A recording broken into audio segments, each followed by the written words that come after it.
इस समारोह में प्रमुख रूप से उपस्थित तेलंगाना की राज्यपाल doctor Tamilisai Soundararajan ji, minister of fisheries T Srinivas Yadav ji, इस पूरे कार्यक्रम और एक जिन्होंने इस देश में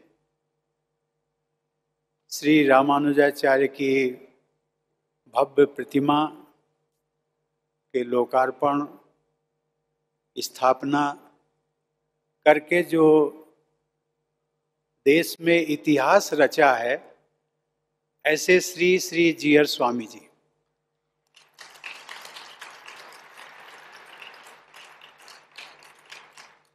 मुख्य ट्रस्टी डॉक्टर रामेश्वर राव जी, इस आयोजन से जुड़े मंचासीन अन्य पदाधिकारीगण, उपस्थित संत समाज, देवी और सज्जनों, जय श्रीमन नारायण, श्रीमते नारायणाय नमः, श्रीमते रामानुजाय नमः।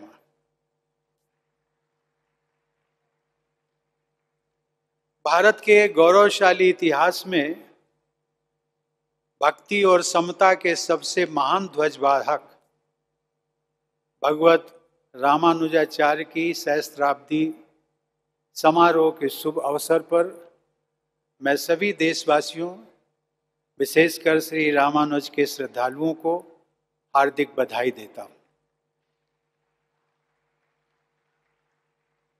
इस समारोह में भाग लेना तथा भगवत रामानुजाचार्य की स्वर्णिम प्रतिमा का अनावरण करना मेरे लिए परम सौभाग्य का विषय है। विगत 5 फरवरी को बसंत पंचमी के शुभ अवसर पर प्रधानमंत्री श्री नरेंद्र मोदी ने श्री रामानुजाचार्य की भव्य समता मूर्ति का लोकार्पण किया था। मेरी मान्यता है कि श्री रामानुज स्वामी जी की प्रतिमा से पवित्र इस क्षेत्र में 1035 कुंडों के श्री लक्ष्मी नारायण महायज्ञ तथा श्री 108 मंदिरों की प्राण प्रतिष्ठा से एक विशेष आध्यात्मिक ऊर्जा का सदैव संचार होता रहेगा। यह एक दैवी संयोग है कि इस क्षेत्र का नाम भी श्री रामनगर है। ये कहा जा सकता है कि ये स्थल भक्ति भूमि है, समता भूमि है, विशिष्टाद्वैत दर्शन की भूमि है तथा ये भारत की संस्कार भूमि है। इस क्षेत्र के स्थापित भारत के नवीनतम राज्य तेलंगाना में श्रेष्ठतम सांस्कृतिक उपलब्धियां देखी जा सकती। गोदावरी नदी के आशीर्वाद से सिंचित तेलंगाना की प्रत्येक यात्रा मेरे लिए विशेष महत्व रखती है। लेकिन आज की इस यात्रा के दौरान मुझे देश की आध्यात्मिक व सामाजिक परंपरा के एक महान अध्याय से जुड़ने का सौभाग्य प्राप्त हुआ है। भूयश्च शरदः शतात् अर्थात 100 वर्ष से भी अधिक आयु तक सक्रिय रहने का शुभ संकल्प श्री रामानुज के जीवन में सार्थक हुआ था। 100 वर्षों से भी अधिक अपनी लंबी जीवन यात्रा के दौरान स्वामी जी ने भारत के आध्यात्मिक और सामाजिक स्वरूप को वैभव प्रदान किया। लोगों में भक्ति और समानता का संदेश प्रसारित करने के लिए श्री रामानुजाचार्य ने स्वयं श्रीरंगम, कांचीपुरम, तिरुपति, सिंहाचलम, आंध्र प्रदेश के अन्य क्षेत्रों, जगन्नाथपुरी, बद्रीनाथ, नैमिषारण, द्वारका, प्रयाग, मथुरा, अयोध्या, गया, पुष्कर और नेपाल में मुक्तिनाथ तक की यात्रा की।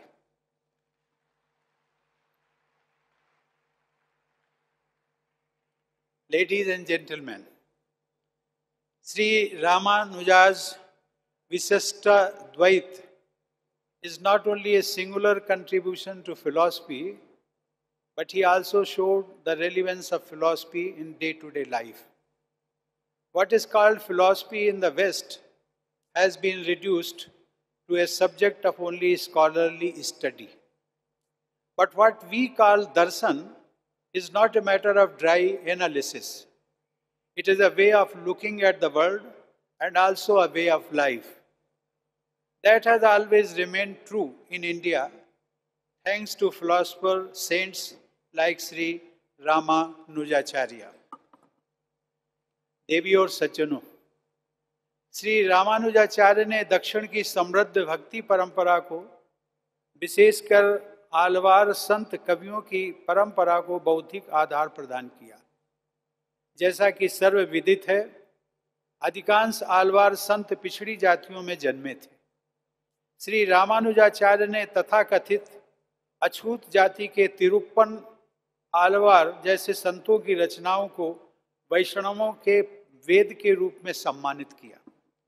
तथाकथित पिछड़ी जातियों के लोगों के लिए वैष्णव धर्म के द्वार खोलने का कार्य श्री रामानुजाचार्य ने ही किया। उन्होंने समझाया कि भक्ति सभी जाति भेदों से ऊपर है और ईश्वर की आराधना का सबको समान अधिकार होता है। उन्होंने तो यहाँ तक कहा था कि ईश्वर की भक्ति के लिए किसी पुरोहित वर्ग की जरूरत भी नहीं होती। श्री रामानुज स्वामी ने तत्कालीन समाज व्यवस्था में समता का संचार किया। उन्होंने वेदांत की बौद्धिकता में भक्ति के रस का मिश्रण किया। उन्होंने बुद्धि को हृदय से जोड़ा तथा अमूर्त को मूर्त से जोड़ा। उन्होंने सब कुछ छोड़कर ईश्वर की शरण में जाने की भावना को उत्पन्न करने की शिक्षा दी और इस भक्ति भाव को प्रपत्ति का नाम दिया। उन्होंने भक्ति द्वारा मुक्ति का मार्ग दिखाया। Ladies and gentlemen, saint poets and philosophers like Sri Ramanujacharya have created and nurtured India's cultural identity, cultural continuity and cultural unity. They have built the concept of a nation based on cultural values. This culture-based concept of nation is different from how it is defined in the Western thought. References to the Bhakti tradition that united India in a single thread centuries ago are found in the Puranas. This tradition can be seen in the form of the Bhakti sects inspired by Sri Ramanujacharya, which had spread from Sri Rangam and Kanchipuram in Tamil Nadu to Varanasi in Uttar Pradesh. Thus, the emotional unity of Indians is centuries old. देवियों और सज्जनों, भारत में भक्ति की धारा दक्षिण से उत्तर की ओर प्रवाहित हुई है।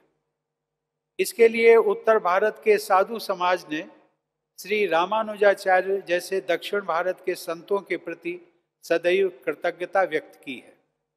उत्तर भारत के भक्तों में एक दोहा प्रचलित है जिसमें कहा गया है कि भक्ति द्राविड़ उपजी लाए रामानंद, प्रगट कियो कबीर ने 7 द्वीप 9 खंड। अर्थात भक्ति की धारा दक्षिण के क्षेत्र में आलवार संतों और श्री रामानुजाचार्य की परंपरा में उत्पन्न हुई।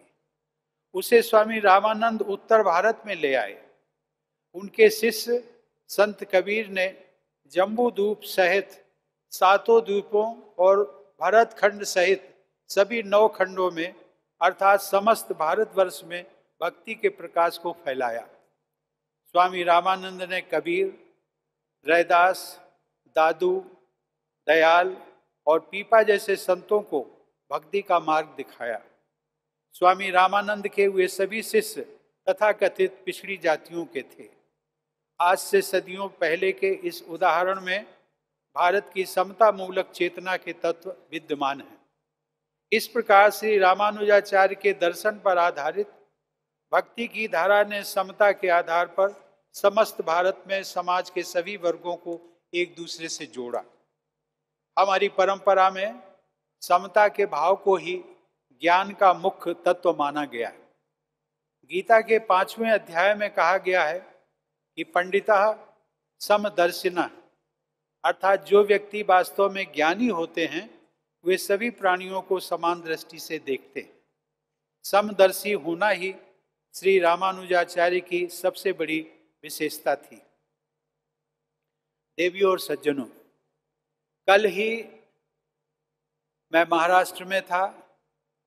मैं बाबा साहब डॉक्टर भीमराव अंबेडकर के पैतृक गांव में गया था और आज मैं इस पवित्र समारोह में यहां उपस्थित हूं।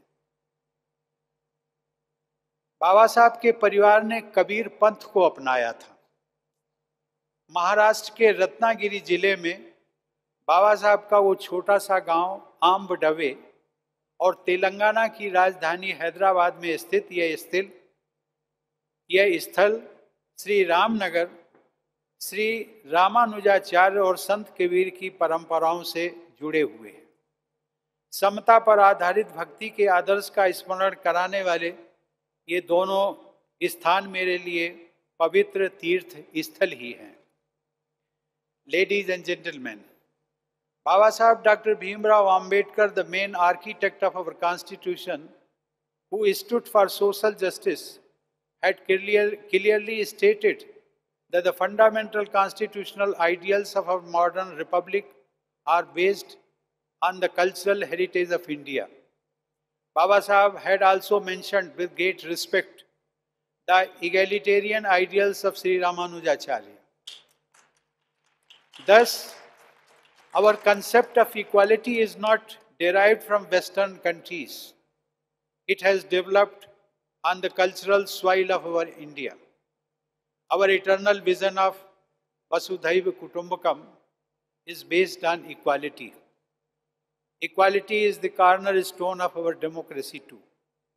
Equality before law, prohibition of all forms of discrimination, equality of opportunity, abolition of untouchability, all these fundamental rights have been enshrined in our Constitution. To achieve the constitutional objective of establishing an equitable society, many programs of public welfare are run by governments. देवियों और सज्जनों, समस्त प्राणियों के कल्याण हेतु कार्य करना भी हमारे देश का प्रमुख जीवन मूल्य रहा है। सबके हित का यही आदर्श श्री रामानुजाचार्य के विशिष्टाद्वैत पर आधारित भक्ति मार्ग में भी दिखाई देता है। इस करुणा युक्त भक्ति का प्रवाह देश के विभिन्न क्षेत्रों में पहुंचा। गुजरात में नरसिंह भगत ने इसी परंपरा के अनुसार भगवान विष्णु का वास्तविक भक्त उसे माना जो दूसरों के कष्ट को समझे तथा उनका दुख दूर करने में लगा रहे। राष्ट्रपिता महात्मा गांधी ने भी नरसिंह मेहता द्वारा दी गई वैष्णव भक्त की इसी परिभाषा को अपनाया। आधुनिक युग में सनातन भारतीय जीवन मूल्यों की स्थापना करने वाले गांधी जी पर भी श्री रामानुजाचार्य का प्रभाव दिखाई देता है। गांधी जी ने सन 1923 में अपने कारावास के दौरान रामानुज चरित नामक पुस्तक का अध्ययन किया था।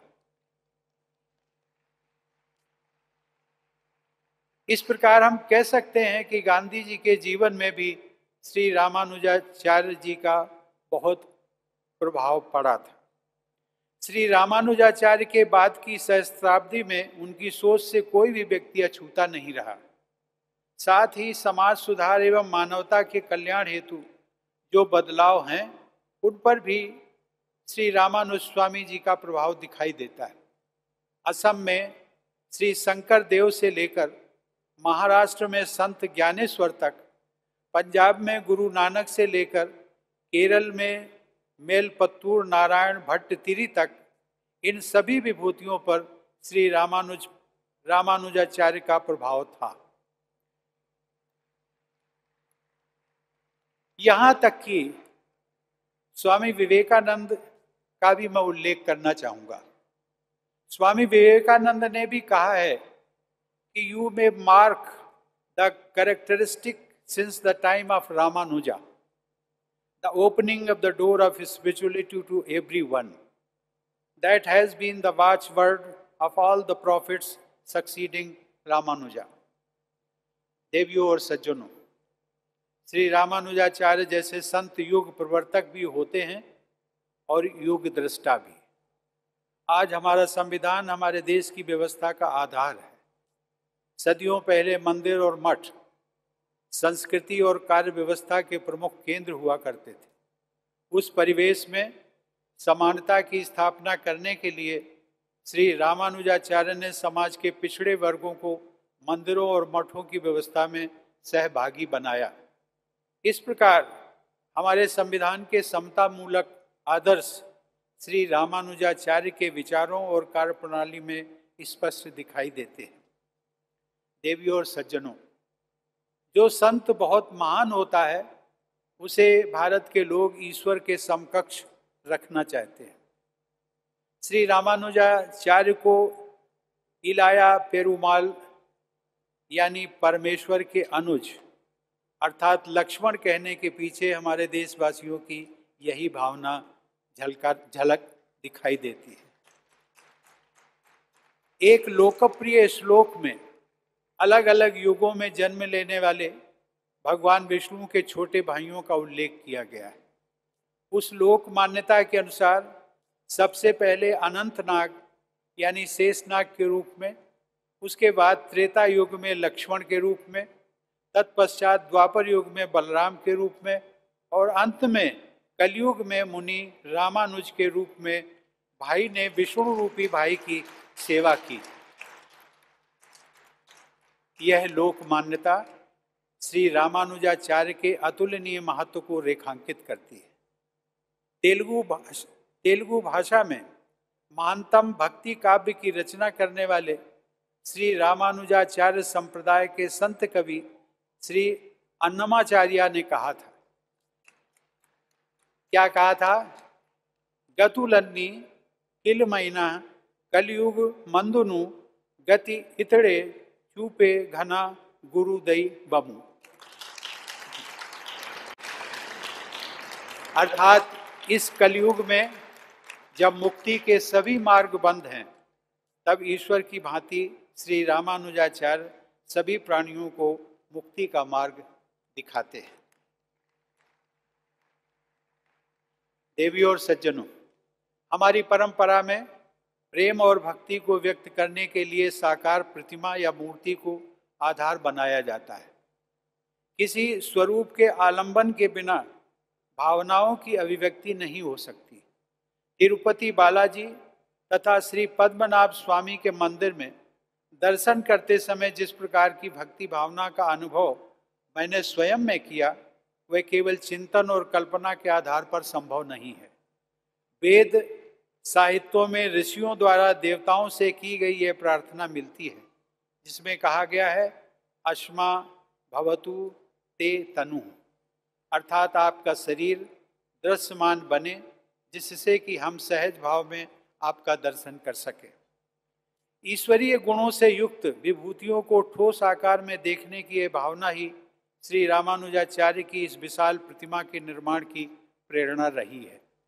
इस दिव्य तथा भव्य समता मूर्ति के निर्माण के लिए श्री रामानुज शताब्दी समारोह के आयोजन के लिए मैं आदरणीय जीआर स्वामी जी तथा सभी आयोजकों की भूरी भूरी प्रशंसा करता हूँ। यह भव्य एवं विशाल प्रतिमा, जैसा कि आप सब जानते हैं, पंचधातु से निर्मित एक मूर्ति मात्र नहीं है। यह प्रतिमा भारत की संत परंपरा का मूर्तिमान स्वरूप है। यह प्रतिमा भारत के समता मूलक समाज के स्वप्न का मूर्तिमान स्वरूप है। यह प्रतिमा भारत की आध्यात्मिक महानता का मूर्तिमान स्वरूप है। यह प्रतिमा भारत के स्वर्णिम भविष्य का मूर्तिमान स्वरूप है। Ladies and gentlemen, we have been celebrating the 75 years of Indian independence. One of the objectives of Azadi Ka Amrit Mahotsav is to rediscover those values that inspired our freedom struggle. Then the young generation would come to know the sources of the various movements led by Gandhi ji, Baba Sahab, Dr. Ambedkar and others. Then they will realize how the founding fathers of our republic connected us to our heritage as expressed in the life and work of Sri Ramanuja. देवी और सज्जनों, वैष्णव परंपरा में लोक संग्रह अर्थात सबके कल्याण के लिए कार्य करने को सर्वाधिक महत्व दिया गया है।